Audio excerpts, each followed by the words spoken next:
Cash on ডেলিভারিতে মাল পাঠাইলে কাস্টমার অসুস্থ হয়ে যায়। কি জন্য অসুস্থ হয় ভাই জানি না। মাল পাঠাইলে তাদের কাছে গেলে 70% কাস্টমারের হয় পেটে ব্যথা হয়, নাহলে আত্মীয় স্বজন মারা যায়, নাহলে কিছু না কিছু একটা দুর্ঘটনা ঘটেই ভাই। এজন্য ভাই দুর্ঘটনার জন্য কাস্টমারের না ঘটে, এজন্য ক্যাশ অন ডেলিভারি দেওয়া বন্ধ আমার। ঘুম ভালো হলে ভাই মন চাঙ্গা, ঘুম খারাপ হলে পরের দিন সকালে উঠে যেখানেই যাবেন সেখানে ভাই গ্যাঞ্জাম বাঁধবে। ঘুম থেকে উঠে ঝিমাইতে থাকবেন না, ঘুম থেকে উঠবেন ফ্রেশ মাইন্ডে কাজে যাবেন, সারাটা দিন ভালো যাবে ইনশাল্লাহ। আমি আসলে ম্যাট্রেস যে কি জিনিস এটাই জানতাম না। আমি যখন গ্র্যাজুয়েশন কমপ্লিট করার পর বিভিন্ন জায়গায় চাকরির জন্য ঘুরে বেড়াইতেছিলাম। তো ওই সময় আমার এক দুলা ভাই আছে, উনি নিজের ম্যাট্রেস ফ্যাক্টরি আছে, আমাকে বললো সজল তুই চলে আয়। তো আমি এই সময়টাতেও জানতাম না যে আসলে ম্যাট্রেস জিনিসটা কি, কোথায় কি ইউজ করে না করে। তো আসার পরে মূলত আমি ম্যাট্রেস জিনিসটা চিনলাম, বুঝলাম। একটা পর্যায়ে যে আশায় ছেড়ে দিয়েছিলাম হয়তো বা নিজের দ্বারা ব্যবসা করা হবে না, কারণ টাকা ম্যানেজ করা অনেক কষ্টের ব্যাপার। তো তারপরে আল্লাহ যেভাবে হোক মিলাই দিছে। একটা জিনিস কি, আমার কনফিডেন্ট কখনো লো হয় না, আমার কনফিডেন্ট আজ পর্যন্ত কখনো লো হয় না। আমি যেই জিনিসটা করব বলে প্ল্যান করে ফেলে যেভাবে হোক আমি সফল করি। সারাদিন আমার সবাই পরিশ্রম করি, কিন্তু রাতের বেলায় যে আমাদের ঘুম দরকার ভালো, আর এই ঘুমানোর জন্য অবশ্যই ম্যাট্রেসের দরকার আছে। কারণ আমাদের প্রচলিত যে জাজিমগুলো থাকে সেগুলো হয় কি এক জায়গায় উঁচু থাকে, এক জায়গায় নিচু থাকে। এতে হয় কি ঘুমাইতে গেলে কষ্ট হয় উঁচা নিচার কারণে। আর ম্যাট্রেস জিনিসটাকে আপনার বেডটাকে সমানভাবে রাখবে এবং আপনি খুব শান্তি মতো ঘুমাইতে পারবেন। আমি সবসময় বলি যে আপনাদের সবাইকে অর্থোপেডিক ম্যাট্রেসগুলো ব্যবহার করার জন্য, কারণ অর্থোপেডিক ম্যাট্রেসটা হার্ড হয়। ডাক্তাররাও বলে সবসময় যে হার্ড জায়গায় ঘুমাইতে, শক্ত জায়গায় ঘুমাইলে আমাদের মেরুদণ্ড সমান থাকে। আমার ফ্যাক্টরিতে যদি প্রতিদিন 40টা ম্যাট্রেস প্রোডাকশন হয়, তার মধ্যে 35 থেকে 37টাই হয় অর্থোপেডিক ম্যাট্রেস, কারণ ওই অর্থোপেডিক ম্যাট্রেসের চাহিদাটাই অনেক। আমরা কিন্তু আমাদের ফ্যাক্টরিতে যে শুধু অর্থোপেডিক ম্যাট্রেস বানাই বিষয়টা তা না, আমরা হচ্ছে অর্থোপেডিক বানাই, বনেল স্প্রিং বানাই, পকেট স্প্রিং বানাই। মানে কাস্টমারের চাহিদা অনুযায়ী যতগুলো ম্যাট্রেস আছে আমাদের কাছে বাংলাদেশের প্রেক্ষাপটে আমরা সব কয়টা বানাই। এবং প্রতিটা ম্যাট্রেস আমি যখন বানাই আমি নিজে দাঁড়াই থাকি, কিংবা আমার ক্যামেরার মাধ্যমে আমি দেখতে থাকি যে কোনো জায়গায় ভুল ত্রুটি হচ্ছে না, কারণ আমার চোখে যদি ভুল ত্রুটি বাদে আমি সাথে সাথে এটাকে ঠিক করি। অনেক সময় কাস্টমার ধরেন একরকম মাপ দিয়েছে, ভুলে আমরা অন্যরকম মাপ দিয়ে ফেলি। আবার অনেক সময় কাস্টমারের বেডের ভেতরের সাইজটা একরকম থাকে, কিন্তু উনি বলে ফেলেন আরেক রকম ভাবে। কম টাকায় কখনোই ভালো জিনিস পাওয়া যায় না। আপনাকে যদি ভালো জিনিস পাইতে হয় আপনাকে অর্থ খরচ করতে হবে, আর যদি খারাপ জিনিস নিতে হয় তাহলে আপনার অর্থ কম লাগবে। এটা কিন্তু স্বাভাবিক। কেউ যদি কোয়ালিটি মেনটেন করে যদি প্রোডাক্ট আপনার কাছে সাপ্লাই করতে চায়, সে কোনোভাবেই কম প্রাইসে আপনাকে ভালো প্রোডাক্ট দিতে পারবে না। আমরা কোনো অফারে দিতে পারি না, কারণ আমার কোয়ালিটি নষ্ট করে আমি যদি প্রোডাক্ট আজকে সাপ্লাই করে আমার 2 দিন পর ব্যবসা নষ্ট হয়ে যাবে। জিনিস যেটা ভালো হবে দাম তার সেটা বেশি হবে। এটা কিন্তু অনেক আগের প্রচলিত কথা।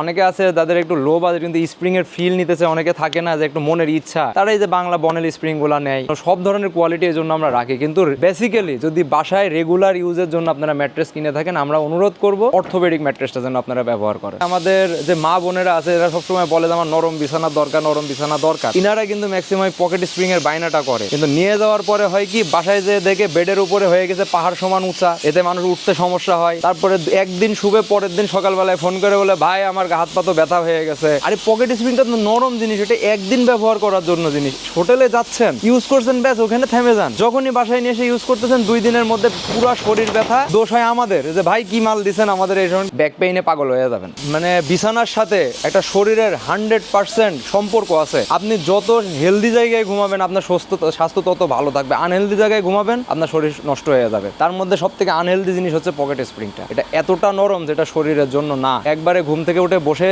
সারাদিন পার করেন, সবাই খাটাখাটনি করে বাসায় যখন যায় অতিরিক্ত নরম বিছানায় ঘুমাইলে ভাই খবর হয়ে যাবে। যদি আপনার নরম একান্তই দরকার হয়, অর্থোপেডিক ম্যাট্রেসের ওপরে আপনি হচ্ছে 1 ইঞ্চি 2 ইঞ্চি ফোম দিয়ে নেন, হালকা সফট করে নেন, টপার দিয়ে নেন, ঠিক আছে। আমি কিন্তু একজন বিক্রেতা, আমি কিন্তু নিজে প্রোডাকশন করি। আমার ফ্যাক্টরিতে আসলে আপনি পকেট স্প্রিং পাবেন, কিন্তু তারপরে আমি সরাসরি কাস্টমারকে বলি যে ভাই এটা নিলে কিন্তু এত ধরনের সমস্যা আছে, তো একটু সাবধান।